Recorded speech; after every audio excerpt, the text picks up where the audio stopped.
शुआओं को ये पैगाम, दुनिया है अजब चीज कभी सुबह कभी शाम, दुनिया है अजब चीज कभी सुबह कभी शाम, दुनिया में हो दुनिया का तलबगार नहीं हो, दुनिया में हो दुनिया का तलबगार नहीं हो, बाजार से गुजर हो खरीदार नहीं हो,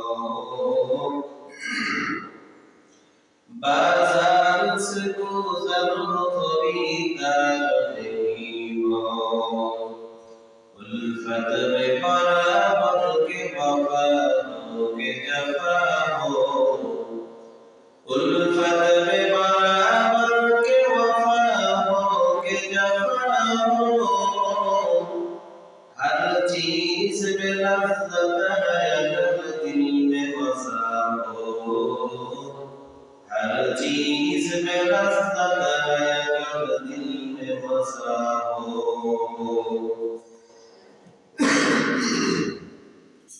अल्हम्दुलिल्लाह, अल्लाह पाक दरबारे लाखों शुक्र व सुजूद যে আল্লাহ রাব্বুল আলামিন মাহে রমজানের চতুর্থ দিনে কোরআনের মজলিসে আসার বসার তৌফিক দিয়েছেন।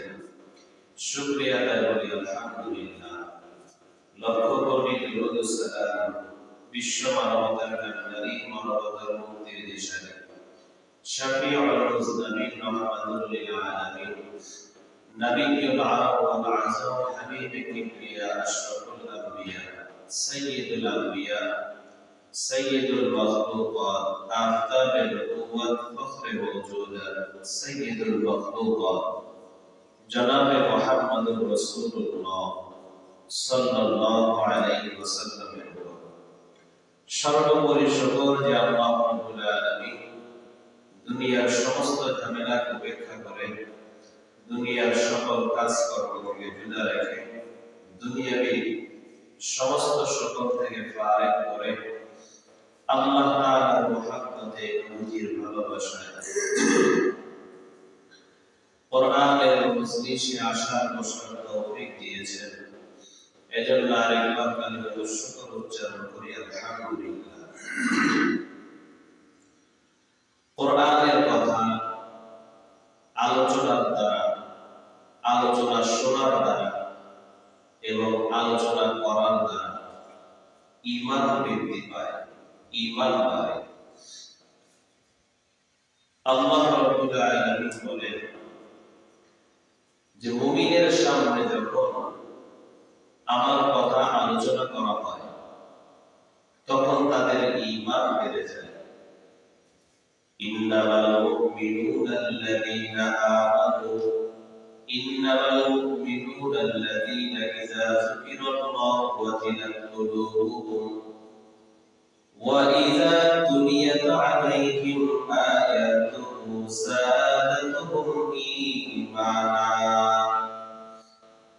আল্লাহ বলেন মুমিনের সামনে যখন আমার স্মরণ করা হয়, আমার জিকির করা হয়, আলোচনা করা হয়, মুমিনের অন্তরটা তখন কেঁপে ওঠে এবং মুমিন যখন আমার আয়াতগুলো তিলাওয়াত করে তখন তাদের ঈমান বেড়ে যায়। কোরআন তিলাওয়াত করা, কোরআন শোনা, কোরআনের তাফসীর শোনা, ব্যাখ্যা শোনা মুমিনের ঈমানকে নবায়ন করে, মুমিনের ঈমানকে আরো বাড়িয়ে দেয়। মুমিনের ঈমান যখন বেড়ে যায়, ঈমানের পাওয়ার যখন বেড়ে যায় তখন আমলের ভেতরে মজা শুরু হয়, আমল করতে মুমিন আগ্রহ হয়ে যায়। আল্লাহ তাআলা এই রমজানে এই কোরআন নাযিল করেছেন মুমিনের জন্য, মুমিনের ঈমান বাড়ানোর জন্য, মুমিনকে জান্নাতের সর্বোচ্চ স্থান মুমিনকে দেওয়ার জন্য। অতএব এই রমজানে কোরআনের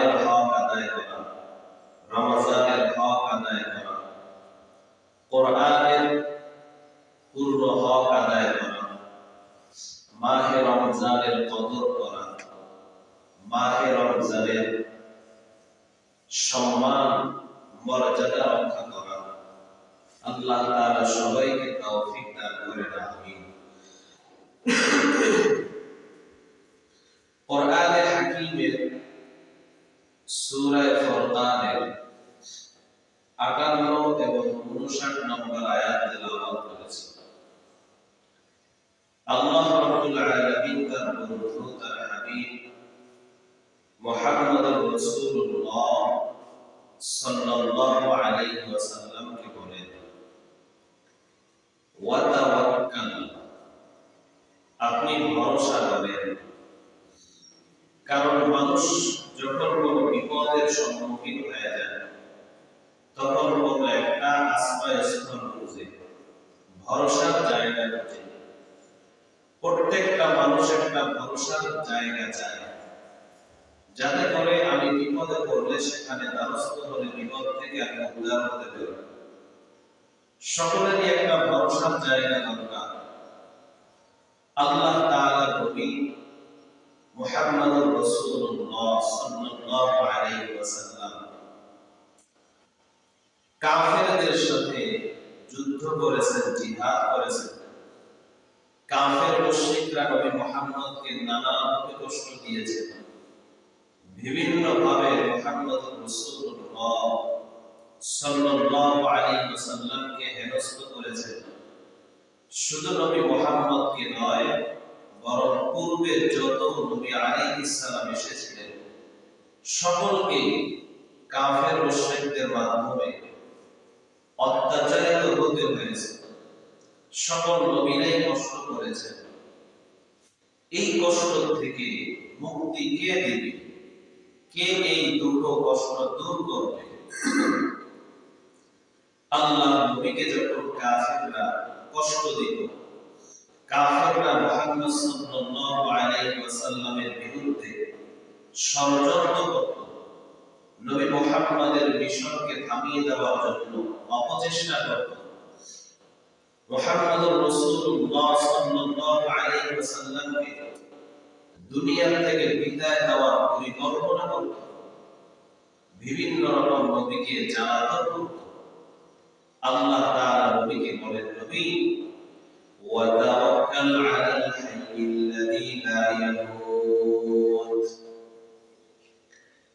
নবী আপনি এমন একজনের উপরে ভরসা করেন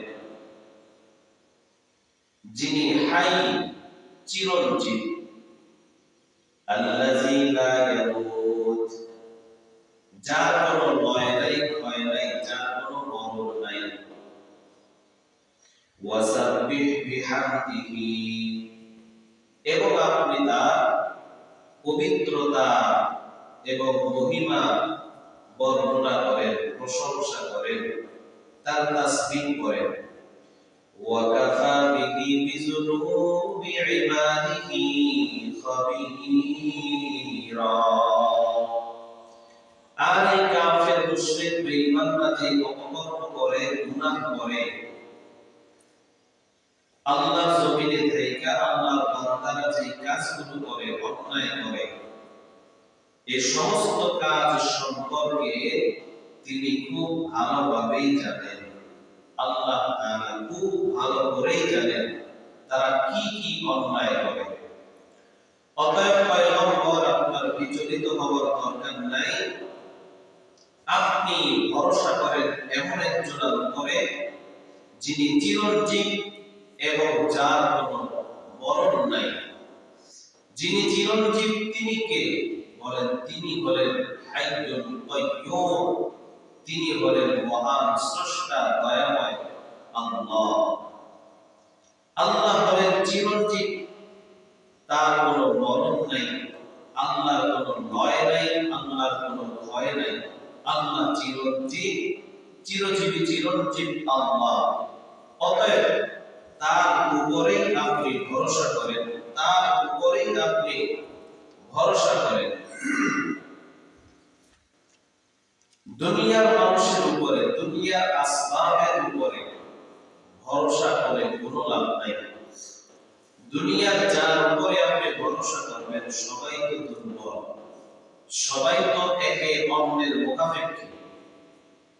যত বড়ই হোক না কেন সে নিজে স্বয়ং সম্পূর্ণ দুনিয়ার কোনো মানুষ হতে পারে না। দুনিয়ার সব মানুষই একজন আরেকজনের কাছে মুনাফিক। যার টাকা আছে সে সম্পদের কাছে মুনাফিক।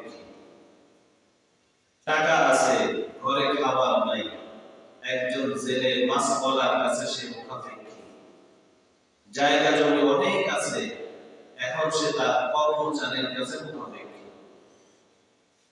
মুনাফিকহীন একজন তিনি হলেন আল্লাহ। আল্লাহু সামাদ।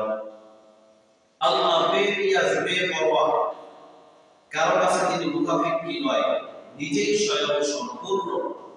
আল্লাহর কাছে কোনো জিনিসের অভাব নাই, আল্লাহর কাছে কোনো বস্তুর অভাব নাই। আল্লাহ কারো কাছে ঠেকানো, বরং আল্লাহর কাছেই সবাই ঠেকানো। অতএব আল্লাহ তাআলা বলেন, নবী আপনি তার উপরেই ভরসা করেন, তার দ্বারস্থ হন। অন্য জায়গায় আল্লাহ বলেন, وعلى الله فليتوكل المؤمنون। আল্লাহ তাআলা বলেন, মুমিনের একমাত্র ভরসার পাত্র আল্লাহ তাআলাই হওয়া চাই। মুমিন আল্লাহর কাছেই ভরসা করবে, এটাই হলো মুমিনের গুণ। আল্লাহর উপরেই মুমিনের ভরসা করা দরকার। فَإِذَا عَزَمْتَ فَتَوَكَّلْ عَلَى اللَّهِ। মুমিন যখন কোনো কাজ করবে, মুমিন যখন কোনো সিদ্ধান্ত নেবে, মুমিন যখন কোনো বিপদে পড়বে, মুমিন সর্ব অবস্থায় ভরসা করবে একমাত্র আল্লাহর উপরে। সর্ব অবস্থায় মুমিন আল্লাহর উপরে ভরসা করবে। وَمَن يَتَوَكَّلْ عَلَى اللَّهِ فَهُوَ حَسْبُهُ। আল্লাহ তাআলা বলেন, যেই বান্দা আমার উপরে ভরসা করে, আমি আল্লাহ তার জন্য যথেষ্ট হয়ে যাই। আল্লাহ তাআলা বলেন, যেই বান্দা আমি আল্লাহর উপরে ভরসা করবে, আমি তার জন্য যথেষ্ট হয়ে যাব। অতএব আল্লাহ যদি যথেষ্ট হয়ে যান, তাহলে তো আর কোনো অসুবিধা নাই। আল্লাহ যদি বান্দার জন্য হয়ে যান, কোনো কিছুই বান্দাকে আর আটকাতে পারে না। বান্দার কোনো ভয় থাকে না, বান্দার কোনো টেনশন থাকে না। হযরত সিদ্দিক আকবর আবু বকর সিদ্দিক রাদিয়াল্লাহু তাআলা আনহু পয়গম্বর আরবি সাল্লাল্লাহু আলাইহি ওয়াসাল্লামের সাথে মক্কা থেকে হিজরত করে মদিনার দিকে যাইতেছেন। পেছনে পেছনে কাফেররা ধাওয়া করেছে, নবী মুহাম্মদকে খুঁজতেছে, আবু বকরকে খুঁজতেছে। পয়গম্বর আরবি সাল্লাল্লাহু আলাইহি ওয়াসাল্লাম আবু বকরকে নিয়ে একটা গুহার ভেতরে আশ্রয় নিলেন। গুহার ভেতরে আবু বকর, পয়গম্বর আবু বকরের রানের উপরে মাথাটা দিয়ে ঘুমাইতেছেন। হঠাৎ আবু বকর গুহার মুখের দিকে তাকাইয়ে দেখে কাফেরদের পায়ের আওয়াজ দেখা যায়।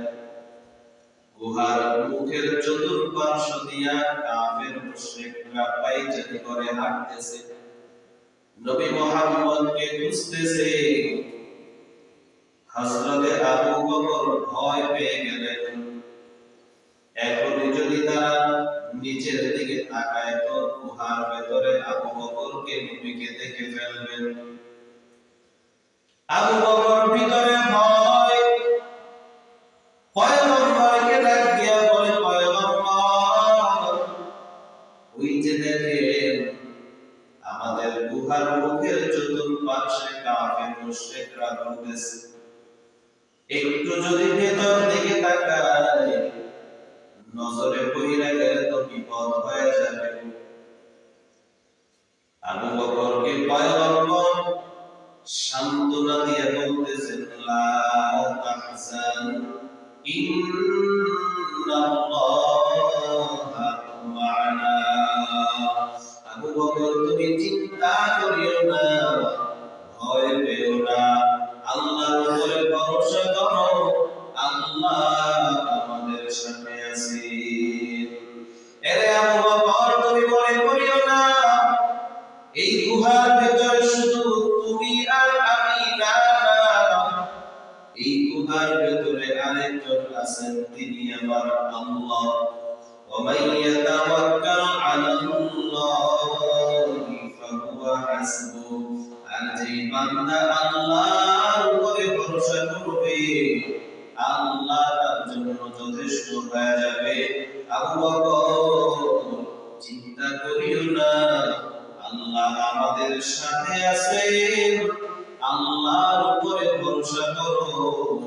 কাফের মুশরিকরা যতই খোঁজাখুঁজি করুক না কেন আমাদেরকে আল্লাহর সাথে আছেন তো ওরা খুঁজে আর পাবে না।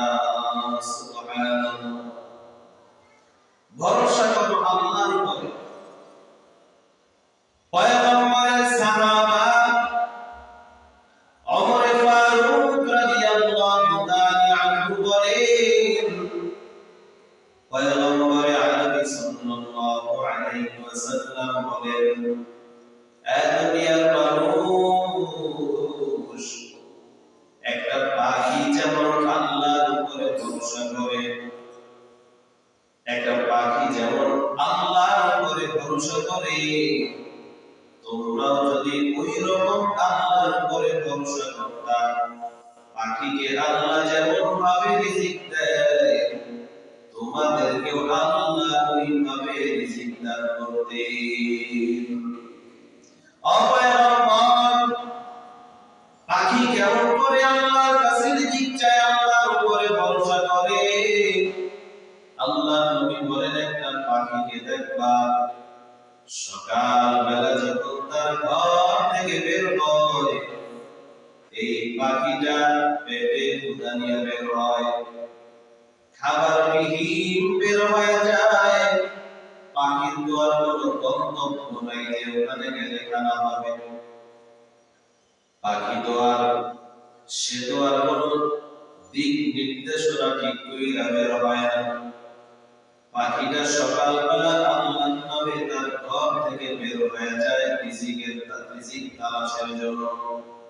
এমনিন এই পাখিটা যখন সন্ধ্যাবেলা আমার ঘরে ফিরে আসে, পেট ভর্তি করে খানা খেয়ে তারপরে বিকেল বেলা ঘরে চলে আসে, ওই পাখিটার রিজিকের ফয়সালা আল্লাহ করে দিয়েছেন। কারণ পাখিটা দুনিয়ার মানুষের উপরে সে ভরসা করে নাই, ভরসা করেছে আল্লাহর উপরে। আল্লাহ তাআলা তাকে পরিপূর্ণ ভরসার প্রতিদান দান করে।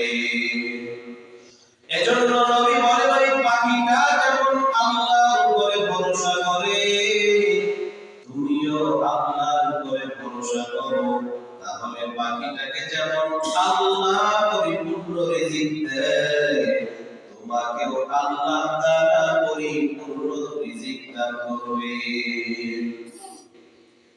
وتوكل على الحي الذي لا يموت। আল্লাহ তাআলা বলেন, একজনের উপরে ভরসা করো যার কোনো লয় নাই, ক্ষয় নাই, যার কোনো মরণ নাই, যিনি চিরঞ্জীব, ওই আল্লাহর উপরে ভরসা করো। আবু হুরায়রা রাদিয়াল্লাহু তাআলা আনহু বলেন, বনী ইসরাইলের ভিতরে এক বান্দা ব্যবসার কাজের জন্য যাবে, কিছু টাকা কিছু সম্পদের দরকার। এক ধনী বান্দার কাছে গিয়া বলে, ভাই আমি তো একটা কাজের জন্য ব্যবসার জন্য যাইতেছি, আমার কিছু টাকা দরকার, কিছু টাকা ঋণ দাও। আল্লাহর বান্দা বলে, সাক্ষী আনো তোমাকে টাকা ধার দিব, সাক্ষী দরকার।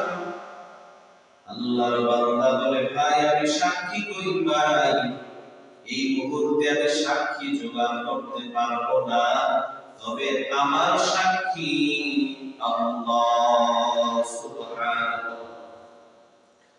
এবার ওই বান্দা বলে, সাক্ষী যদি আল্লাহ হয় আমি মেনে নিলাম, তুমি একজন জিম্মাদার নিযুক্ত করো, সময় মতো যদি তুমি টাকা না দিতে পারো তোমার জিম্মাদার টাকা আদায় করে দিবেন, জিম্মাদারি বানাও। আল্লাহর বান্দা বলে, আমার কাছে তো সাক্ষী নাই, জিম্মাদারি আবার কই পাবো? তুমি যদি জিম্মাদারি চাও, আমার জিম্মাদারও আমার আল্লাহ সুবহানাহু। আল্লাহর বান্দা টাকা বলে টাকা বলে, ঠিক আছে তোমাকে আমি ঋণ দিব, তোমার ঋণের সাক্ষীও আল্লাহ, তোমার ঋণের জিম্মাদারও আল্লাহ, সাক্ষীও আল্লাহ, জিম্মাদার আল্লাহ। ঋণ দিয়ে দিল, টাকা দিয়ে দিল, আল্লাহর বান্দা ব্যবসায় চলে গেল। আবু হুরায়রা রাদিয়াল্লাহু তাআলা আনহু বলেন, এই আল্লাহর বান্দা ব্যবসায় যাওয়ার পরে জাহাজে করে, স্টিমারে করে চলতেছে নদীর ভিতরে, হঠাৎ করে এমন তুফান শুরু হয়ে গেছে, জাহাজ তার পথ হারায় ফেলেছে, পথ আর খুঁজে পায় না। আল্লাহর বান্দা নির্দিষ্ট যে সময়ে ঋণ পরিশোধ করার কথা ছিল, আল্লাহর বান্দা দেখে নির্দিষ্ট সময় সে তার ঋণ পরিশোধ করতে পারবে না, রাস্তা হারায় গেছে, কেমনে করবে? আল্লাহর বান্দা নদীর কিনারে যাওয়ার পর একটা বাঁশের টুকরা হাতের মধ্যে নিছেন, বাঁশের টুকরা হাতের মধ্যে নিয়ে ভেতরে একটা চিঠি লিখছেন, চিঠির ভেতরে লেখা দিছেন, ও আল্লাহর বান্দা ভাইজান, আমি আপনার ঋণ সময় মতো আদায় করতে পারলাম না, আমার তো বিপদ হয়ে গেছে, আমার জাহাজের রাস্তা হারায় ফেলছে, সময় মতো আসা আমার পক্ষে সম্ভব নয়, আপনার এই ঋণের টাকাটা আমি মাসের ভেতরে দিয়ে দিতেছি, আল্লাহর উপরে ভরসা করে আমি এটাকে পাঠিয়ে দিতেছি, আপনি আপনার ঋণটাকে গ্রহণ করবেন এবং আমাকে আপনি ক্ষমা করে দিবেন। চিঠি লেখা বাঁশের ভেতরে ঢুকায় দিয়েছে, টাকাগুলো বাঁশের ভেতরে ঢুকায় দিয়েছে, বাঁশের অপরূপটা আটকাইয়া এবং নদীর কিনারায় গেছে, নদীর কিনারায় যাইয়া আল্লাহর দিকে হাত তুলে বলে, আল্লাহ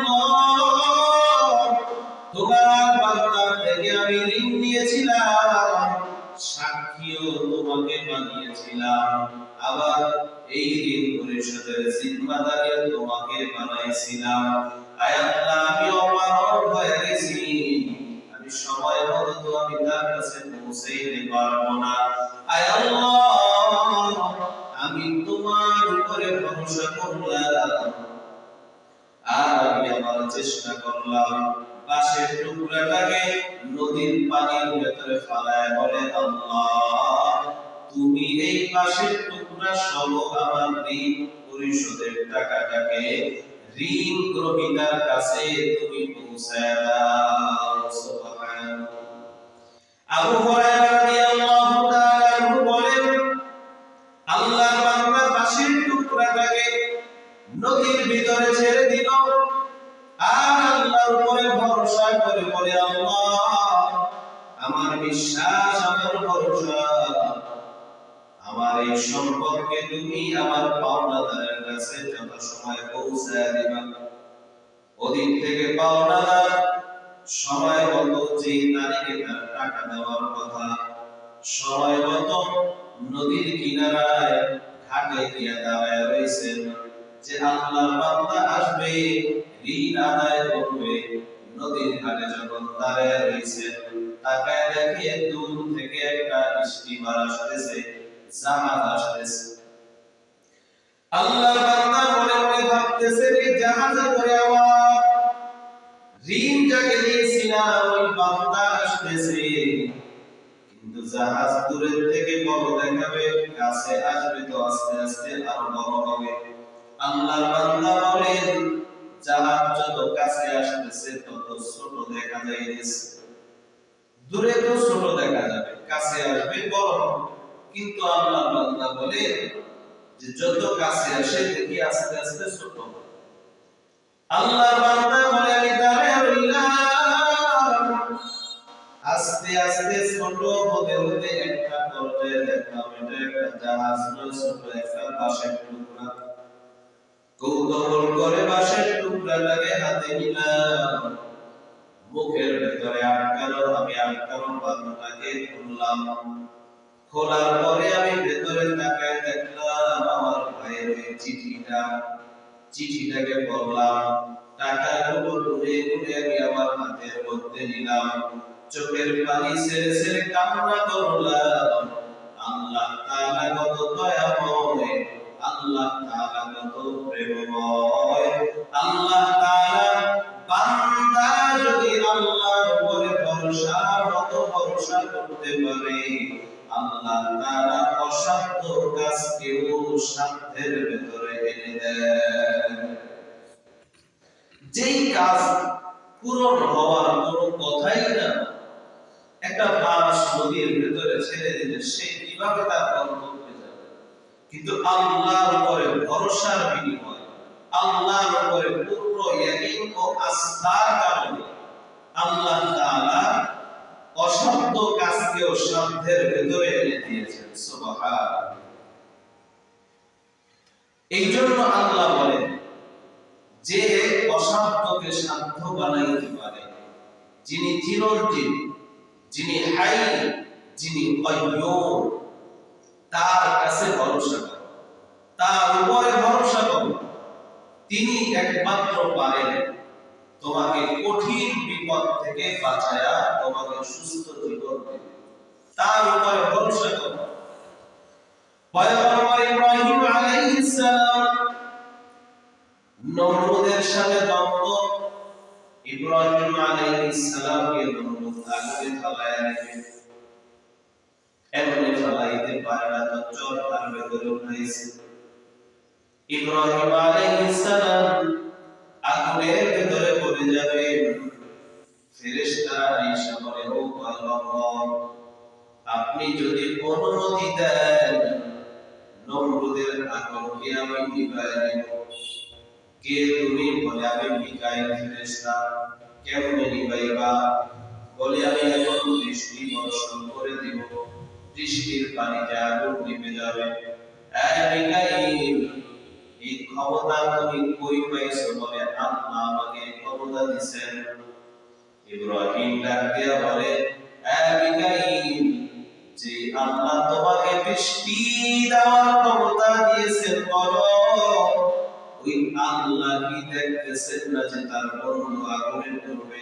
আমার যদি সাহায্যের প্রয়োজন হয়, আমার আল্লাহ সাহায্য করবেন, তোমার সাহায্য দরকার না।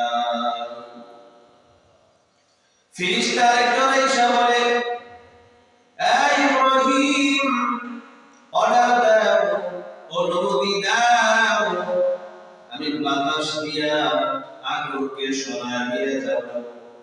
যেই আগুন তোমাকে জ্বালানোর জন্য প্রস্তুত করা হয়েছে, বাতাসের মাধ্যমে এই আগুনটাকে সরাইয়া নমরুদের বাড়িতেই লাগায় দেব, ওর বাড়ি তুলিয়া পুড়িয়া যাবে। ইব্রাহিম বলে, এই ক্ষমতা করিবা? বলে, এই ক্ষমতা তো আমার আল্লাহ আমাকে দিয়েছেন। ইব্রাহিম বলেন, যেই আল্লাহ তোমাকে এই ক্ষমতা দিয়েছেন, ওই আল্লাহ তো আমাকে দেখতেছেন। আমার যদি সাহায্যের প্রয়োজন হয়, ওই আল্লাহ আমাকে সাহায্য করবেন, তোমার সাহায্যের দরকার নাই। ইব্রাহিম নবীও বলেন, ওয়া মান ইয়াতাওয়াক্কাল আলাল্লাহ ফাহুয়া হাসবুহ, আমি আল্লাহর উপরে ভরসা করলাম, আল্লাহই আমার জন্য যথেষ্ট। আল্লাহ যদি চায় আমাকে আগুনে পুড়ে ফেলবেন, আমাকে মেরে ফেলবেন।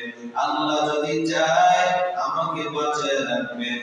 আল্লাহ তাআলা যেইভাবে ইচ্ছা আমাকে ব্যবহার করবেন, তোমাদের কোনো সাহায্য আমার দরকার নাই।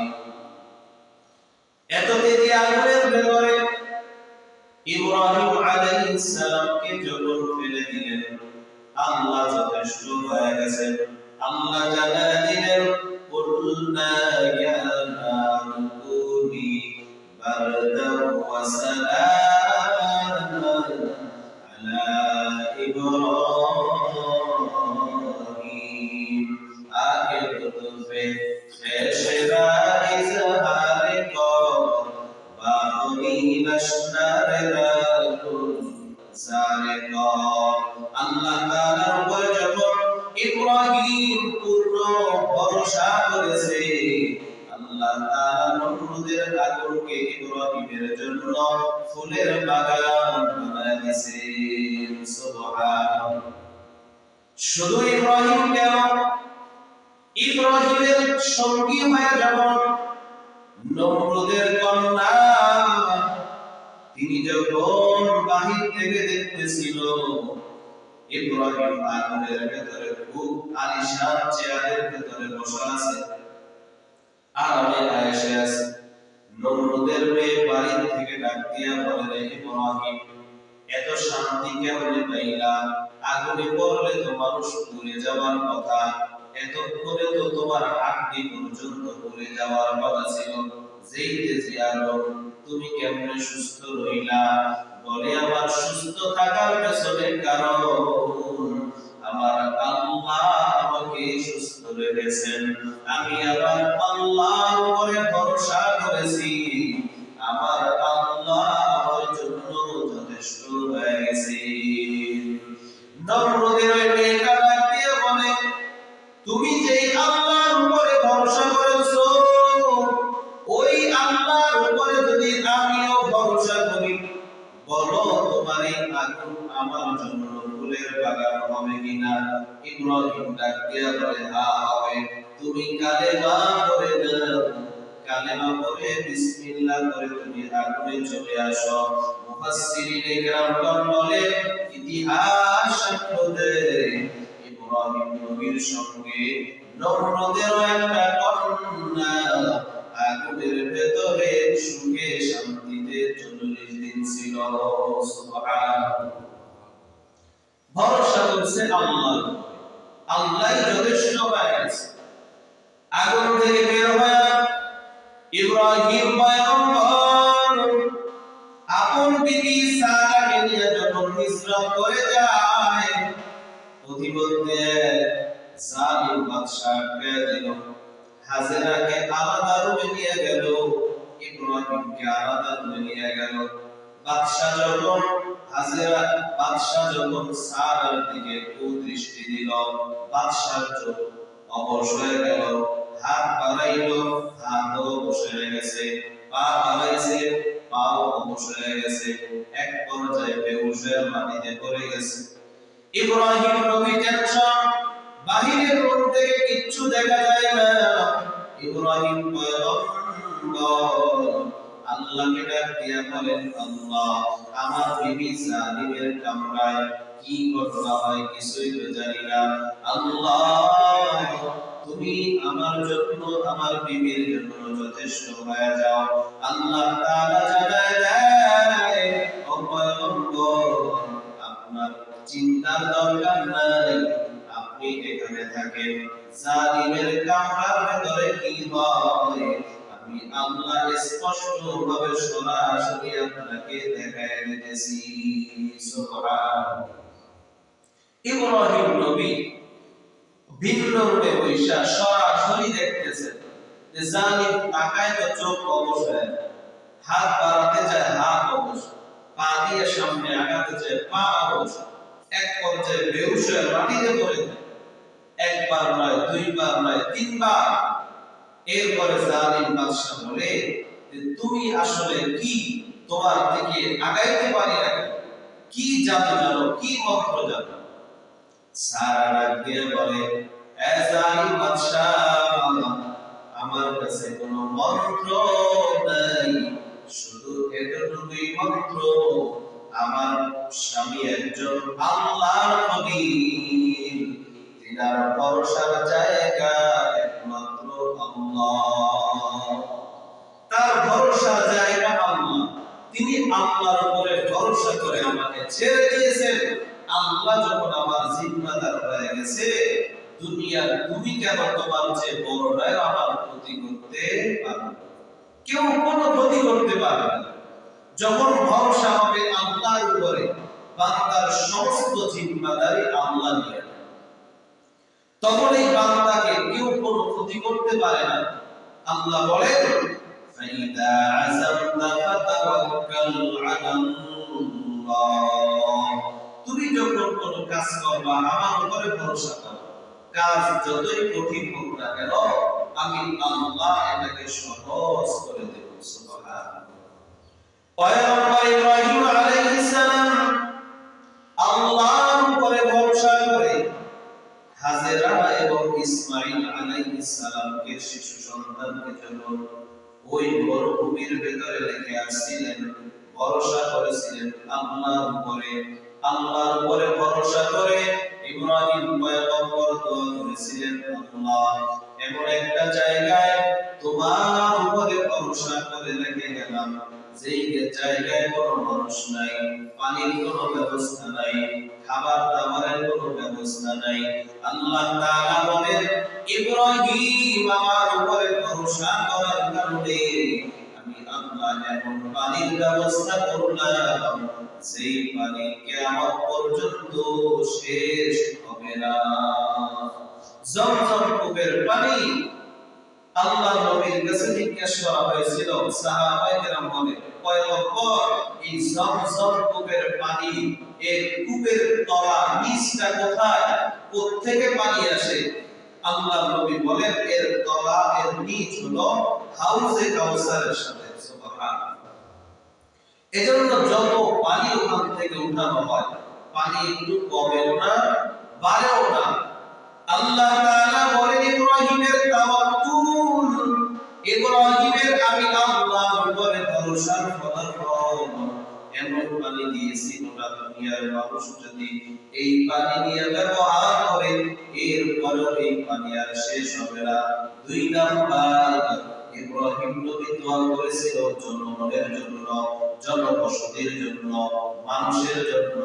আল্লাহ তাআলা ওই মক্কা মুআজ্জামায় এমন একটা পরিস্থিতি করে দিয়েছেন, এত মানুষ, এত মানুষ, আল্লাহ বলেন কিয়ামত পর্যন্ত এই জায়গাটা কোনদিন মানুষ শূন্য হবে না, সব সময় মানুষ এখানে থাকবেই। ইব্রাহিম নবী দোয়া করেছিল খাবারের জন্য, ফলের জন্য। আল্লাহ তাআলা বলেন, ওই তায়েব বাগানের ভেতরে আমি আল্লাহ এমন ফলের ব্যবস্থা করে দিলাম, গোটা দুনিয়ায় সিজনি ফল, মৌসুমি ফল, কিন্তু ওই তায়েব বাগানের ভেতরে সর্বদা সব সময় 12 মাস সব রকমের ফল পাওয়া যায়, কখনো ওখান থেকে ফল শেষ হবে না। ভরসা করেছিলেন আল্লাহ। আল্লাহ বলেন, ভরসা করো যিনি চিরজীব, যিনি চিরস্থায়ী, যার কোনো লয় নাই, ক্ষয় নাই, মরণ নাই, এমন একজনের উপরে ভরসা করো, সেই ভরসা তোমাকে চূড়ান্ত সফলতা দিবে। যিনি কারো কাছে ঠেকা নন, তার উপরে ভরসা করো। আমরাও যদি আল্লাহর উপরে ভরসা করি, আল্লাহর উপরে ভরসা করে যদি চলতে পারি, আল্লাহ তাআলা আমাদের অসাধ্য কাজগুলোকে সাধ্যের ভেতরে এনে দিবেন। আল্লাহ আমাদের অসম্পূর্ণ কাজগুলোকে সম্পূর্ণ করে দিবেন। সুবহানাল্লাহ। আল্লাহর দ্বারা সম্ভব। দুনিয়ার মানুষ সবাই দুর্বল, আল্লাহই সবল। আল্লাহর দ্বারাই সব কিছু সম্ভব, মানুষের দ্বারা কখনোই সম্ভব না। সমস্ত অসাধ্য কাজকে যিনি সাধ্যে আনেন, তিনি হলেন আমার আল্লাহ। অতএব আল্লাহ তাআলা বলেন, ও পয়গম্বর, আপনি আমার উপরে ভরসা করেন, আপনি আল্লাহর উপরে ভরসা করেন, ভয়ের কোনো কারণ নাই, চিন্তার কোনো কারণ নাই। পয়গম্বর, ওরা যতই আপনার বিরুদ্ধাচারণ করুক না কেন, যতই আপনার বিরুদ্ধে প্ল্যান প্রোগ্রাম করুক না কেন, আপনার কিছুই করতে পারবে না, আপনার কোনো ক্ষতি করতে পারবে না, আপনার কোন রকম আপনার ধর্মের উপরে কোন রকম ক্ষতি ওরা করতে পারবে না। ওরা নিজেরাই ধ্বংস হয়ে যাবে, নিজেরাই শেষ হয়ে যাবে। আপনি একমাত্র থাকবেন, আপনার ধর্মই থাকবে, আর ওদের ধর্ম, ওদের নাম নিশানা সব আমি আল্লাহ বিরুদ্ধ করে দেব। আল্লাহ তাআলা বলেন, অতএব নবী আপনি আমার উপর ভরসা করেন। এরপরে আল্লাহ বলেন, الذي خلق السماوات والأرض وما بينهما في 6 أيام ثم استوى على العرش الرحمن فاسأل به خبيرا। আল্লাহ তাআলা বলেন, الذي خلق السماوات والأرض وما بينهما। কোন আল্লাহর উপরে আপনি ভরসা করবেন জানেন? الذي خلق السماوات والأرض, যিনি আসমান সৃষ্টি করেছেন, যিনি জমিন সৃষ্টি করেছেন, ওয়ামা বাইনাহুমা, আসমান ও জমিনের মাঝখানে যা কিছু আছে সব কিছু যিনি সৃষ্টি করেছেন। আসমান বানাইছেন, জমিন বানাইছেন। আসমান একটা নয়, 7 স্তর বিশিষ্ট আসমান আল্লাহ বানাইছেন। জমিনও একটা নয়, 7 স্তর বিশিষ্ট জমিন আল্লাহ বানাইছেন। দুনিয়ার ভেতরে আসমান জমিনের মাঝে কত গাছপালা বানাইছেন, কত রকম কত পশু পাখি বানাইছেন, কত কিছু বানাইছেন। আল্লাহ তাআলা বলেন, অপয়ম্বর, কোন আল্লাহর উপরে আপনি ভরসা করবেন জানেন? যিনি এগুলো সব কিছু বানাইছেন ফি 6 আইয়াম, মাত্র 6 দিনে। সব কিছু বানাইতে আল্লাহ সময় দিয়েছেন মাত্র 6 দিন। সুম্মা ইস্তাওয়া আলাল আরশ, এরপরে আল্লাহ আরশে সমাসীন হয়েছে। ফাসআল বিহি আর-রহমান ফাসআল বিহি খাবীরা। আর তিনি বড়ই দয়াবান, বড়ই দয়াময় আল্লাহ, তিনি সব জিনিস সম্পর্কে জানেন। যিনি এগুলো বানাইছেন তিনি কিন্তু সবচেয়ে দয়াবান, আর তিনি সব বিষয়ে খবর জানেন। এবং এই রহমান যিনি এগুলো বানাইছেন, তার ব্যাপারে যারা জানে তাদের থেকে ওদেরকে জানতে বলেন, যারা জানে না তাদের থেকে জানার সুযোগ নাই। রহমান যে তিনি কেমন, আল্লাহর দয়া যে কত বেশি, যারা জানে তাদের থেকে আপনি জানেন, তাদের থেকে ওদেরকে জানতে বলেন। যারা জানে না, যারা রহমানকে চিনে না, যারা আল্লাহকে চিনে না, যারা চিনে তাদের থেকে আপনি জানতে বলেন। যারা চিনে তাদের থেকে জানো যে আল্লাহ রহমান সে কে, রহমান সে কেমন দয়া আল্লাহ, রহমান সে কেমন দয়াময়, কেমন প্রেমময় আল্লাহ। এই বিশাল আসমান জমিন যিনি মাত্র 6 দিনে বানাইছেন, কত বিশাল আসমান, কত বিশাল এই জমিন, দুনিয়াটা কত বড়, আয়তন কত, কোন বিজ্ঞানের বিজ্ঞান আজও পর্যন্ত এটা জানে না যে দুনিয়াটা কত বড়। সূরা কাহফের ভিতরে একটা ঘটনা উল্লেখ করা হয়। গোটা দুনিয়াটাকে শাসন করেছেন 4 জন বাদশা, বাদশা জুলকারনাইন, বাগদতে নাসার, পয়গম্বর সুলাইমান, এরপরে নমরুদ, কেউ বলে সাদ্দাত। এই 4 জন গোটা দুনিয়াটাকে রাজত্ব করেছেন। জুলকারনাইন বাদশা, সেকান্দার বাদশা, এর একটা ঘোড়া ছিল। এই ঘোড়াটা উড়তে পারত, বাতাসে উড়ত। এই ঘোড়ায় চড়িরা গোটা দুনিয়া সফর করছে। আর পয়গম্বর সুলাইমান তার হাওয়াই তখ্ত পয়গম্বরের তথ্যে চইরা গোটা দুনিয়া শাসন করেছেন। তবে সুলাইমান নবী গোটা দুনিয়ার ভিতরে শুধু মানুষ নয়, জিনদেরও শাসন করেছেন, পশু পাখিরও শাসন করেছেন, তাদেরও রাজা ছিলেন নবী সুলাইমান। আর এই রাজত্ব কিয়ামতের আগে আর কাউকে দেওয়া হবে না। কারণ সুলাইমান নবী দোয়া করেছিলেন, আল্লাহ আপনি আমাকে যে বাদশাহী দিয়েছেন, এই বাদশাহী আমার পরে কাউকে দিয়ে দিন। আল্লাহ বলেন, ঠিক আছে, তোমার এই রাজত্ব, তোমার এই বাদশাহী তোমার পরে আর কাউকে দেওয়া হবে না। অতএব কিয়ামত পর্যন্ত আল্লাহ এরকম রাজত্ব আর কাউকে দিবেন না। আল্লাহ তাআলা সূরা কাহফের ভিতরে বলেন, বাদশা সেকান্দার জুলকারনাইন বাদশা তিনি গোটা দুনিয়া সফর করেছেন। বলেন, উত্তর প্রান্তে সফর করতে গিয়া দুই পাহাড়ের মাঝখানে একটা ছোট্ট রাস্তা, সরু পথ, সেখানে একটা জায়গা পাইলেন, কিছু মানুষ বসবাস করে। ওখানে যাওয়ার পরে তিনি যখন তাদের সঙ্গে কথা বললেন, তারা খুবই দুঃখ প্রকাশ করল। কি দুঃখ? বলে, আমরা এখানে বসবাস করি, কিন্তু এই পাহাড়ের পেছন থেকে একদম হিংস্র দানব ওরা আইসা আমাদের বাচ্চাগুলো নিয়ে যায়, আমাদেরকে মারধর করে, ঘর বাড়ি ভেঙে ফেলে, আমাদের উপরে আক্রমণ করে। আল্লাহ কোরআনে বলেন যে বাদশা জুলকারনাইন তখন ওই দুই পাহাড়ের মাঝখানের রাস্তাটা বন্ধ করে দিয়েছে,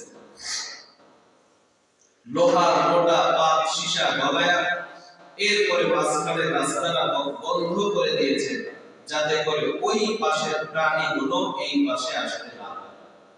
কোরআন বলে যে ওই জুলকারনাইন যে প্রাচীরটা দিয়েছিল, তার ওই পাশে যারা আছে তারা হলো ইয়াজুজ মাজুজ। ওই ইয়াজুজ মাজুজের বংশধর ওই পাশে আছে। প্রতিদিন সকাল থেকে সন্ধ্যা পর্যন্ত এই দেওয়াল ভাঙার জন্য তারা চিন্তা দিয়ে চাপে। সকাল থেকে সন্ধ্যা পর্যন্ত জিহ্বা দিয়ে চেটে চেটে যখন দেওয়ালটা পাতলা হয়ে যায়, তখন ওরা চলে যায়, বলে আগামীকাল আসে শেষ করবো, রাত্রে বেলা চলে যায়। পরের দিন আইসা দেখে আগের মতো আবার মোটা হয়ে গেছে।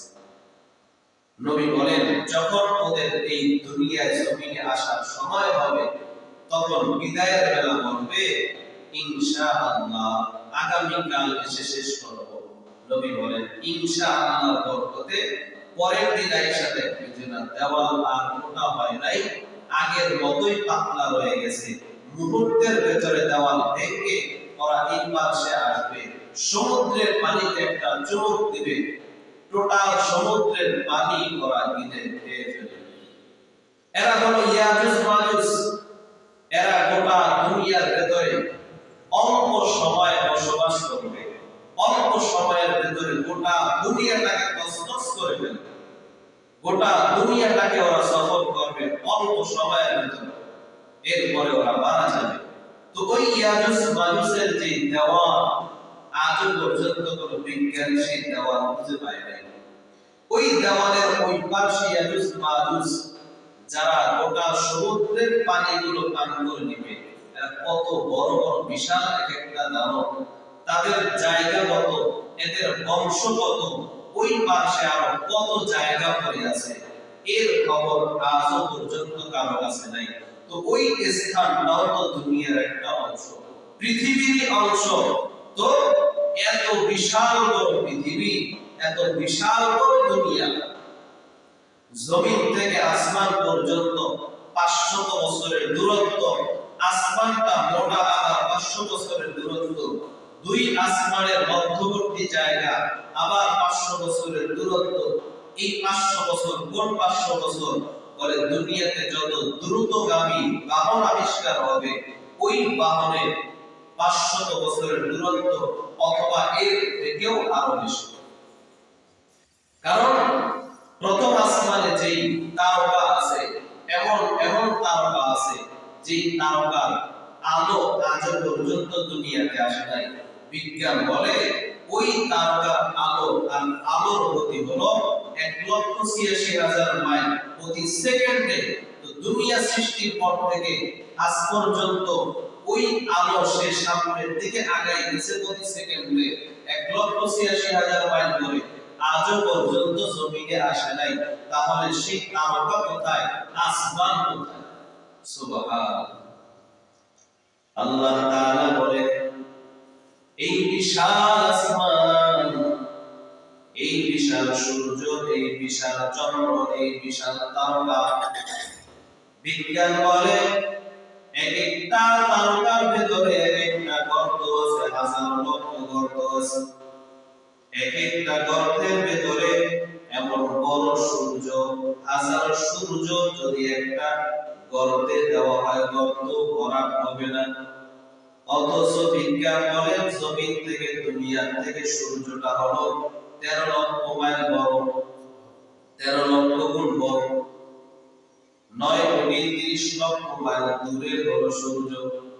আল্লাহ তাআলা বলেন, এত বিশাল আসমান, এত বিশাল জমিন, এত বিশাল চন্দ্র, এত বিশাল নক্ষত্র, এত বিশাল বিশাল গ্যালাক্সি, এত বিশাল বড় সূর্য, এত আসমান, আসমানের উপরে আমার আরশ, এই সব কিছু আমি আল্লাহ মাত্র 6 দিনে বানাইলাম। আর তোমার মতো 3.5 লাখ মানুষকে আমি আল্লাহ বানানোর জন্য সময় নিয়েছি 6 মাস। 6 মাস সময় দিলাম তোমাকে বানানোর জন্য, আর এত বিশাল কিছু বানাইলাম মাত্র 6 দিনে। কারণ তোমাকে আমি আল্লাহ বড় নিখুঁত ভাবে বানাইছি, বড় মায়া করে বানাইছি।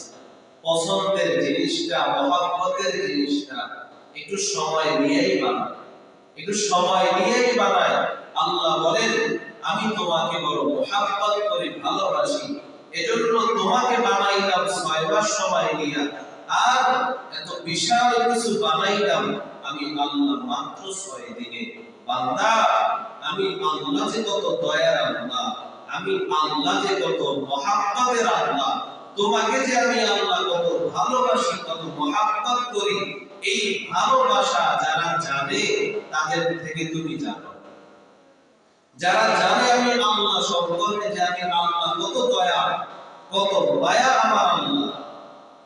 পয়গম্বর বলেন, গোটা দুনিয়ার মহব্বত আল্লাহ রব্বুল আলামিন যে মহব্বত দিয়েছেন, মহব্বত একটা বস্তু, এই বস্তুটাকে আল্লাহ তাআলা 100টা ভাগ করেছেন, 99 ভাগ আল্লাহ নিজের জন্য রেখে দিয়েছেন। মাত্র 1 ভাগ মহব্বত আল্লাহ তাআলা গোটা দুনিয়ার মানুষকে দিয়েছেন। তাহলে আল্লাহর মায়া কত? আবু হুরায়রা রাদিয়াল্লাহু তাআলা আনহু বলেন, পয়গম্বর বলেছেন, বনি ইসরাইলের ভেতরে এক বান্দা ছিল। একদিন হঠাৎ একটা অপরাধ করে ফেলেছে, অন্যায় করে ফেলেছে। অন্যায় করার পর ভেতরে ভয় ঢুকে গেছে, আমি যে অন্যায়টা করলাম, আমার আল্লাহ যদি আমাকে ধরে, আমার আল্লাহ যদি আমাকে পাকড়াও করে দেয়, আমি আমার মালিকের সামনে কি জবাব দেব? আল্লাহর কাছে আমি কি জবাব দেব? আল্লাহর বান্দা ইন্তেকালের পূর্ব মুহূর্ত সময় সন্তানদেরকে বলে গেল, এ সন্তান, আমি যে এমন এমন একটা গুনাহ করে ফেলেছি, আল্লাহর সামনে আমি কেমন করে দাঁড়াইব? অতএব তোমরা আমাকে, আমি মারা যাওয়ার পর আগুনে পুড়াইবা, এরপরে এই ছাইগুলোকে তোমরা পানির সাথে মিশাইয়া দিবা, কিছু তোমরা পাহাড়ে বিভিন্ন জায়গায় ছিটাইয়া দিবা। পয়গম্বর বলেন, এই বান্দাটার সন্তানের যখন তাকে পোড়ায়া ছাইগুলো পানিতে মিশাইয়া দিল, বাতাসের সাথে কিছু উড়াইয়া দিল, আল্লাহ তাআলা এই বান্দাকে এরপরে যখন নাকি পানির থেকে সমস্ত ছাই জমা কইরা, বাতাস থেকে সমস্ত ছাইগুলো জমা কইরা এক জায়গায় করে, আল্লাহ তাআলা আবার বান্দাকে উদ্ধার করলেন। মানুষটাকে আবার যখন বানালেন, এরপরে আল্লাহ তাআলা বলেন, এ বান্দা এমন কাজটা কেন করলা? আল্লাহর বান্দা বলে, আয় আল্লাহ, আপনার ভয়ে করেছি, আমি তো আপনার নাফরমানি করে ফেলেছি, এই জন্য আপনার সামনে যেন দাঁড়াইতে না হয়, এই জন্য আমি এই কাজটা করেছি। আল্লাহ তাআলা বলেন, এ বান্দা, আমার দয়া সম্পর্কে তোমার কোনো ধারণা নাই, আমার মহব্বত সম্পর্কে কি কোনো ধারণা নাই? আল্লাহর বান্দা বলে, আল্লাহ আপনার রহমত সম্পর্কে জানি, কিন্তু ভয় হয় কেমন করে অন্যায়ের প্রক্রিয়া আপনার সামনে দাঁড়াবো। আল্লাহ তাআলা বলেন, এ বান্দা যাও যাও, আমি আমার দয়া দিয়া তোমাকে maaf করে জান্নাত দিয়ে দিলাম। সুবহানাল্লাহ, আল্লাহর দয়ার কোনো শেষ নাই। ওমর ফারুক রাদিয়াল্লাহু তাআলা আনহু তিনি বলেন, যুদ্ধ ময়দান থেকে কিছু দাসী বান্দীদেরকে বন্দী করার পরে পয়গম্বর এদেরকে বন্দী করে রাখছেন। ওই বন্দীদের ভেতরে একটা মহিলা, যিনি তার একটা সন্তান ছিল, সন্তান হয়তো মারা গেছে, স্তনহার হয়ে আছে। এই মহিলাটা কোন একটা বাচ্চাকে দুধ পান করার জন্য ছোটাছুটি করতেছে। হযরত ওমর বলেন, কিছুক্ষণ পর বন্দীদের ভেতরে একটা সন্তানকে পাইয়া তিনি তার দুধ পান করালেন। আল্লাহ নবী ডাক দিয়া বলেন, এই ওমর, যেই মহিলা অন্যের বাচ্চাকে দুধ পান করায়, বলো এই মহিলা তার নিজের সন্তানকে কি কখনো আগুনে ফেলতে পারে? হযরত ওমর বলেন, কখনো সম্ভব নয়, কখনো সম্ভব নয়। যেই মহিলা অন্যের সন্তানকে দুধ পান করায়, সে নিজের সন্তানকে আগুনে ফেলবে, কখনো হইতে পারে না। নবী ডাক দিয়া বলেন, এই মহিলা যদি তার সন্তানকে আগুনে ফেলতে না পারে, এই মহিলার চাইতে কোটি গুণে দয়া মায়া আল্লাহর বেশি। বলো আল্লাহ তার বান্দাকে কেমনে আগুনে ফেলবে? এর চেয়েও তো কোটি গুণ দয়া মায়া আল্লাহ তাআলার অনেক অনেক গুণ বেশি। হযরত ওমর ফারুক রাদিয়াল্লাহু তাআলা আনহু জামানায় এক আল্লাহর বান্দা গান গাইতো, মানুষকে গানকে কবিতা বলে বলে সুর দিয়া মানুষকে মজা দিত, মানুষ তাকে হাদিয়া দিত, হাদিয়ার মাধ্যমে সে চলতো। কিন্তু একটা পর্যায়ে বয়স নাই, বৃদ্ধ হয়ে গেছে, কণ্ঠেও জোর নাই, কণ্ঠ নষ্ট হয়ে গেছে, গান কেউ শোনে না। অন্যদিকে ইসলামের বিধান অনুযায়ী গান শোনাও যাবে না, মুসলমানেরা তো গান শুনে না, লুকায় লুকায় মানুষকে গান শোনাইতো, গোপনে গোপনে কাজ করতো। কিন্তু যখন বান্দাটা পুরা হয়ে গেছে, এখন তো আর কেউ তাকে ডাকে না, কেউ তার গান শুনে না, কেউ তাকে হাদিয়াও দেয় না। আল্লাহর বান্দা নিরুপায় হইয়া জান্নাতুল বাকি গোরস্থানের ভেতরে গিয়া একটা ভাঙা কবরের ভেতরে পা ঝুলায়া ঝুলায়া এরপরে আসমানের দিকে তাকায় তাকায় কান্না করে আর আল্লাহকে ডাক দিয়া বলে, আল্লাহ, সারাটা জীবন আমি অন্যায় করেছি, সারাটা জীবন গুনাহ করেছি, অপরাধ করেছি। অদয়ার মালিক,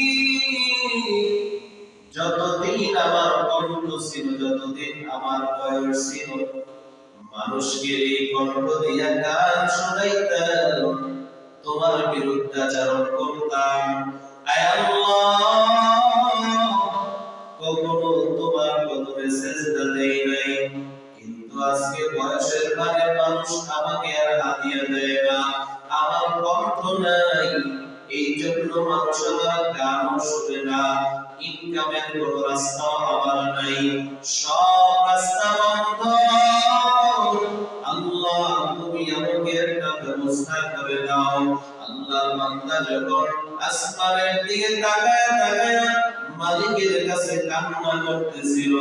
হযরত ওমরকে আল্লাহ তাআলা রাতের বেলা স্বপ্ন দেখায়, রে ওমর যাও যাও জান্নাতুল বাকি গোরস্থানের ভিতরে আমার এক বান্দা অসহায় অসহায়, যাও যাও আমার বান্দা তুমি জিম্মাদার হয়ে যাও, আমার বান্দার রিজিকের দায়িত্ব তুমি নিয়ে নাও, আমার বান্দার ভরণ পোষণের দায়িত্বটা তুমি নিয়ে নাও।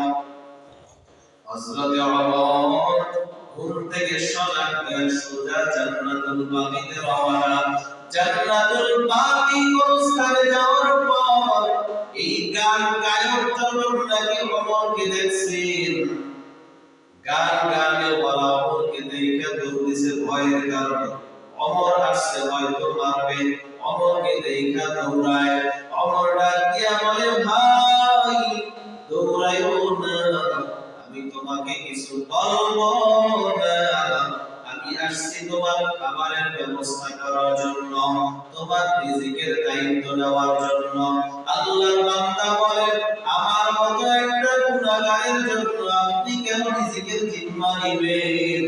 হযরত ওমর যখন স্বপ্নের কথা জানায় দিল, আল্লাহর বান্দাটা চোখের পানি ছেড়ে কান্না করে আর বলে, আল্লাহ তুমি কত দয়াময়, আয় আল্লাহ তুমি কত প্রেমময়, সারাটা জীবন তোমার বিরুদ্ধাচরণ করলাম, অন্যায় করেছি, শেষ বয়সে আইসা যখন মালিক তোমাকে ডাক দিলাম, আয় আল্লাহ তুমি আমার ডাকে সাড়া দিয়েছো, আয় আল্লাহ আমি তওবা করলাম, জীবনে আর কোনোদিন অন্যায় করব না। সুবহানাল্লাহ, কেমন দয়া আপনার, সারা জীবন অন্যায় করছে অথচ শেষ বয়সে আইসা যখন আল্লাহ দ্বারস্থ হয়েছে, আল্লাহর সাথে সাথে বান্দা রিজিকের দায়িত্ব ওমরের মাধ্যমে করে দিলেন, বান্দাকেও আল্লাহ মাফ করে দিলেন। সুবহানাল্লাহ।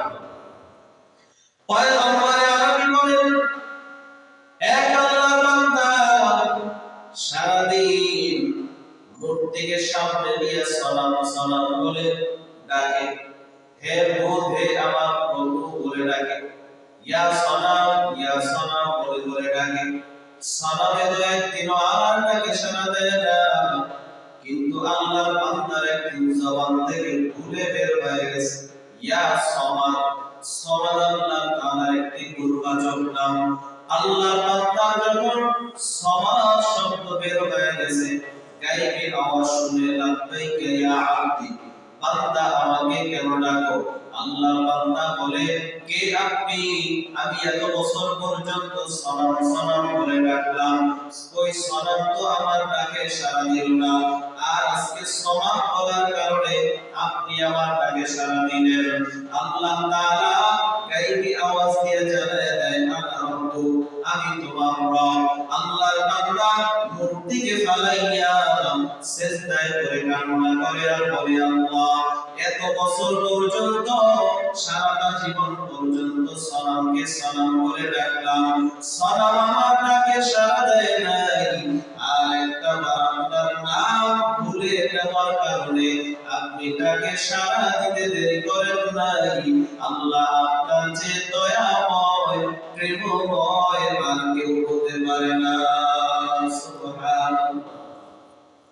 পয়গম্বর মুসা আলাইহিস সালাম সকালবেলা রাস্তায় বের হয়ে গেছেন, আল্লাহর কাছে আরজি করলেন, আল্লাহ দুনিয়ার ভিতরে সবচেয়ে নিকৃষ্ট খারাপ মানুষটাকে আমি দেখতে চাই, সবচেয়ে খারাপ মানুষটাকে আমাকে দেখায় দেন। মুসা আলাইহিস সালামকে আল্লাহ জানায় দেয়, হে মুসা তুমি সকালবেলা রাস্তায় দাঁড়াইবা, সর্বপ্রথম তোমার সামনে দিয়ে যেই বান্দা যাবে, এই বান্দাটা সবচেয়ে নিকৃষ্ট, সবচেয়ে অপছন্দনীয় মানুষ। মুসা নবী দাঁড়ায় গেলেন, রাস্তার পাশে দাঁড়ায় রয়েছেন, হঠাৎ তাকায় দেখতেছেন এক আল্লাহর বান্দা ছোট একটা সন্তান কোলে নিয়ে রাস্তা দিয়ে যাইতেছে। মুসা নবী বুঝলেন এই লোকটা দুনিয়ার সবচেয়ে খারাপ মানুষ, সবচেয়ে নিকৃষ্ট মানুষ। এবার আবার পরের দিন আল্লাহর কাছে আবদার করলো, আল্লাহ দুনিয়ার ভেতরে সবচেয়ে ভালো মানুষটা দেখতে চাই।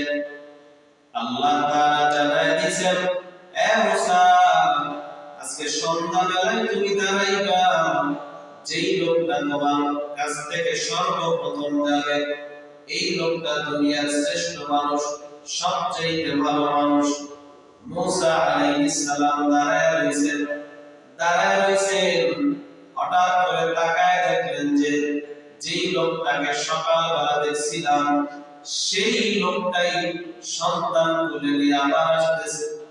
মুসা আলাইহিস সালাম আল্লাহকে ডাক দিয়ে বলে, আল্লাহ এই লোকটা না সকালবেলা দেখলাম সবচেয়ে নিকৃষ্ট মানুষ হিসাবে, আপনি তো পরিচয় করাইয়া দিলেন, আপনার ঠিকানা অনুযায়ী তো তাকে পাইলাম সবচেয়ে নিকৃষ্ট, এখন আবার সবচেয়ে ভালো মানুষটাকে আপনি তাকে দেখাইলেন, কারণ কি বুঝলাম না। আল্লাহ তাআলা জানায় দেয়, হে মুসা, এই বান্দাটা সন্তানকে নিয়ে যখন জঙ্গলে চলে গেল, সন্তানটা বাবাকে বলে, বাবা এই জঙ্গলটা তো অনেক বড়। বাবা ডাক দিয়ে বলে, জঙ্গলটা অনেক অনেক অনেক বড়। সন্তান বলে, আব্বা জান জঙ্গল থেকে বড় কি বড় কোন জিনিস আছে নাকি? বাবা ডাক দিয়া বলে, জঙ্গল থেকে বড় হলো পাহাড়, পাহাড় অনেক বড়। এবার সন্তান বলে, আব্বা জান পাহাড় থেকে বড় কোন জিনিস আছে নাকি? বলে, আছে। পাহাড় থেকে বড় হলো আসমান। সন্তান ডাক দিয়া বলে, বাবা ওই আসমানের থেকে বড় কোন জিনিস আছে নাকি? বাবা এবার ডাক দিয়া বলে, সন্তান ওই আসমানের চাইতেও বড় হলো আমার গুনাহ, আমার গুনাহ ওই আসমান থেকেও বড়। আল্লাহর বান্দা সন্তান এবার ডাক দিয়া বলে, বাবা বলো বলো বলো তোমার গুনাহ চাইতেও বড় কোন জিনিস আছে নাকি? এবার বাবা ডাক দিয়া বলে, সন্তান আমার গুনাহ চাইতেও বড় হলো আল্লাহর দয়া। সুবহানাল্লাহ, আল্লাহর দয়া অনেক বড়। আল্লাহর বান্দা হযরত দ্বারায় কান্না করে ফেললেন, আহারে আমার গুনার সংবাদ আমি আমার সন্তানের কাছে বলে দিলাম, আমার সন্তানের কাছে আমি সাক্ষ্য হয়ে গেলাম, আমার গুনার চাইতে তো আল্লাহর রহমত বড়। এবার আল্লাহর বান্দা চোখের পানি ছেড়ে আল্লাহর কাছে ক্ষমা চায়, ডাক দিয়ে বলে, আল্লাহ আর জীবনে অন্যায় করব না, আর জীবনে গুনাহ করব না, আর জীবনে পাপাচারের কাজে লিপ্ত হব না। আল্লাহ তাআলা মুসা নবীকে জানায় দেয়, হে পয়গম্বর মুসা, এই বান্দাটা যখন তার গুনাহ চাইতেও আমার রহমত বড় স্বীকার করেছে, আর আমি আল্লাহর কাছে ক্ষমা চেয়েছি, এরে মুসা শোনো, আমি আমার রহমতের দয়া দিয়া বান্দাকে মাফ করে দিয়েছি। শুধু মাফ করে দেই নাই, দুনিয়ার শ্রেষ্ঠ মানুষের কাতারেও তার নাম উঠায় দিলাম। সুবহানাল্লাহ, আল্লাহ তাআলা বলেন, ফাসআল বিহি খাবীরা, আমার রহমত যে কত বড়, যারা আমার রহমত সম্পর্কে জানে তাদের থেকে জেনে নাও, আমার রহমত অনেক অনেক অনেক বড়, আমার রহমতের কোনো কুল নাই, কোনো কিনারা নাই। হযরত ওমর ফারুক রাদিয়াল্লাহু তাআলা আনহু রাস্তা দিয়ে যাইতেছেন, হঠাৎ এক যুবক রাস্তার কিনারায় অসহায় কান্না করতেছে। ওমর ডাক দিয়া বলে, ভাই কেন কান্না করো? যুবক কোনো কথাই বলে না, যুবক কান্না করতেছে। ওমর বারবার প্রশ্ন করার পরে বলে, যুবক ওমরকে ডাক দিয়া বলে, ওমর আমার গুনার খবর তোমার চাইলে কোনো দরকার নাই, অনেক বড় অন্যায় করে ফেলেছি, ঠিক আছে চলো নবীর দরবারে চলো, নবীর কাছে যুবক নবীর কাছে চলে গেল, নবীর কাছে গিয়ে পুনার বিবরণ দিল, ও পয়গম্বর, আমি একজন যুবক, আমি একজন কাপড় চুরি করতাম। মদিনার বাজারে মানুষের কাপড় চুরি করে করে বাজারে বিক্রি করে সংসার চালাই। একদিন আমি একটা কাপড় চুরি করতে গিয়া একটা যুবতী নারীর কবরে ঢুকলাম। ওই কবরে কাপড় খুইলা ওই নারীর সঙ্গে আমি অপকর্ম করলাম। আমি যখন ওখান থেকে কাপড় নিয়ে বের হয়ে আসবো, কে যেন ডাক দিয়া বলতেছে, যুবক, আমি একজন পবিত্র নারী, আমাকে অপবিত্র করেছো, তোর কোনো ক্ষমা হবে না। যুবক ডাক দিয়া বলে, পয়গম্বর, অন্তরে ভয় ঢুকে গেছে, ভয় পেয়ে গেছি, আল্লাহ কি মাফ করবে নাকি?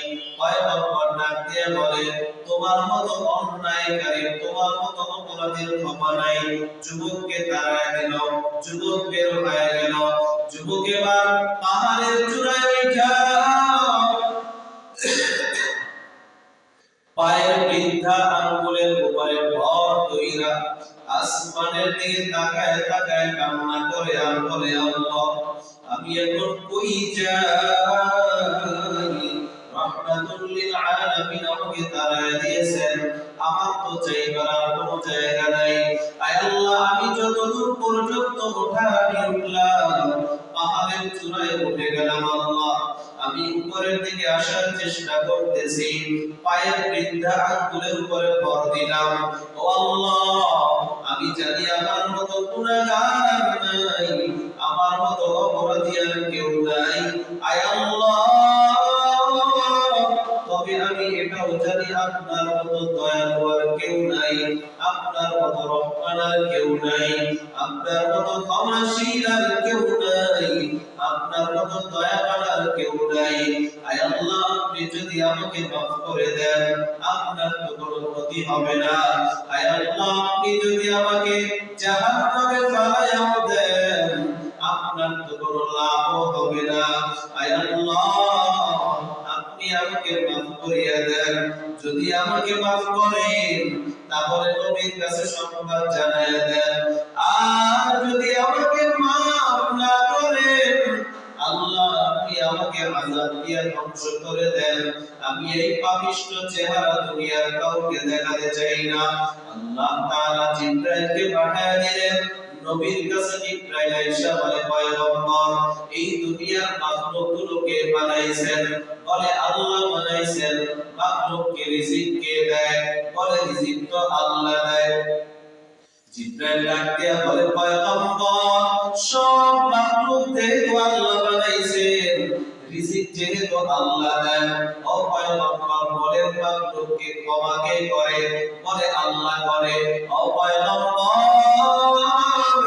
আপনি ওই যুবককেও জানায় দেন, আল্লাহ তাআলা ওই যুবকের গুনাহগুলোকেও মাফ করে দিয়েছে।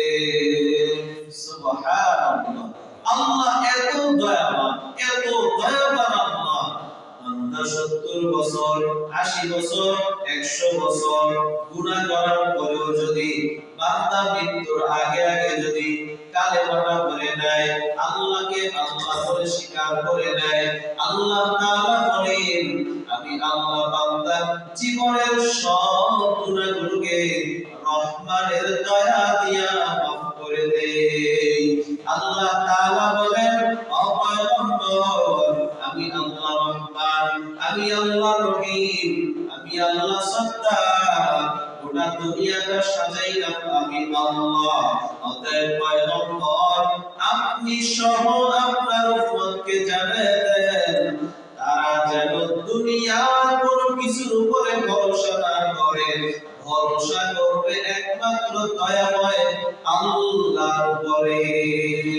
আল্লাহ তাআলা আমাদের সবাইকে ওই দয়ার আল্লাহর উপরে, ওই মায়ার আল্লাহর উপরে সর্বক্ষেত্রে ভরসা করার তৌফিক দান করেন, বলি আমিন। দুরূদ শরীফ করি। আল্লাহুম্মা সাল্লি আলা মুহাম্মাদ ওয়া আলা আলি মুহাম্মাদ কামা সাল্লাইতা আলা ইব্রাহিম ওয়া আলা আলি ইব্রাহিম ইন্নাকা হামিদুম মাজিদ। আল্লাহুম্মা বারিক আলা মুহাম্মাদ محمد وعلى آل محمد كما باركت على إبراهيم وعلى آل إبراهيم إنك حميد مجيد. أستغفر الله ربي من كل ذنب وأتوب إليه. لا حول ولا قوة إلا بالله العلي العظيم.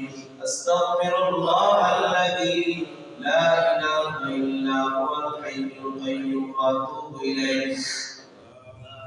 لا حول ولا قوة إلا بالله العلي العظيم. الحمد لله رب العالمين.